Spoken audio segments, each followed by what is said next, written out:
Okay, so this is the Orca communication video on phonemes. And here I have a recording of Orca sounds, like very many Orca sounds. Like we don't know how many Orcas are talking there simultaneously or so, but um, yeah, mostly just to get you a sense of like what the frequency ranges are or so, or how it sounds like. I'm not sure whether I actually have the settings that you can hear this, but let's try.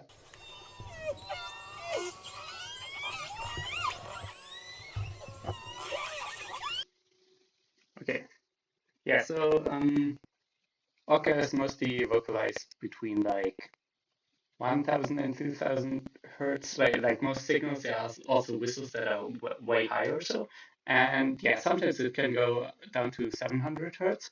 And sometimes it can go even lower, like to 300 or something. But then it sounds like sound a bit like weird. I don't know whether it's that comfortable for orcas if they would need to like vocalize on that frequency very often. Um, and humans, like men, adult men, can often just reach pitches up to like 650 hertz. So the plan is sort of that like we we sort of I guess like where can we train like everyone to relatively comfortably like have high precision um, like frequencies that they like produce.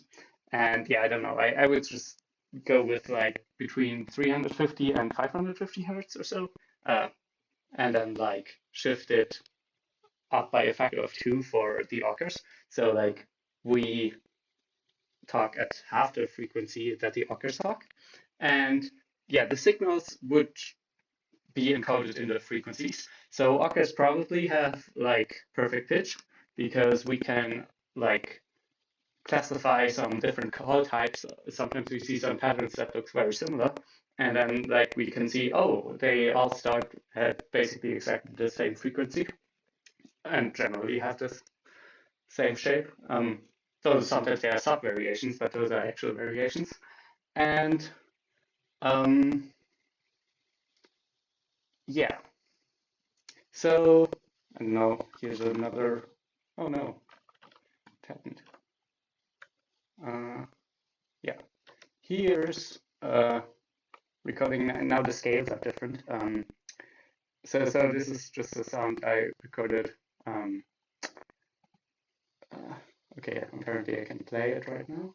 Oh, weird. Okay, so this is just a or a bit higher actually, and yeah, like I don't know how we want phonemes to look like yet, but we could, for example, pick like three like relatively distant frequency levels or so, and have those be like basically different character signs, um, which we can string together.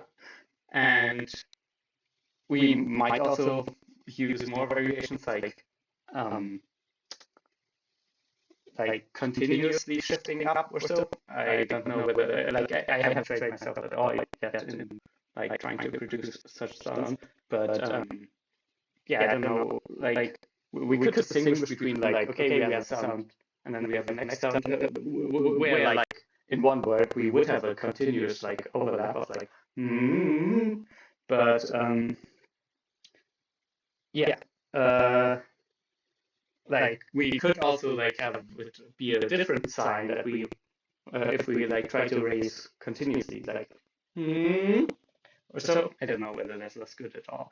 I mean, you see, even in this recording, it's like pretty wobbly. Orcas have much cleaner sounds or so, but maybe it's trainable or so.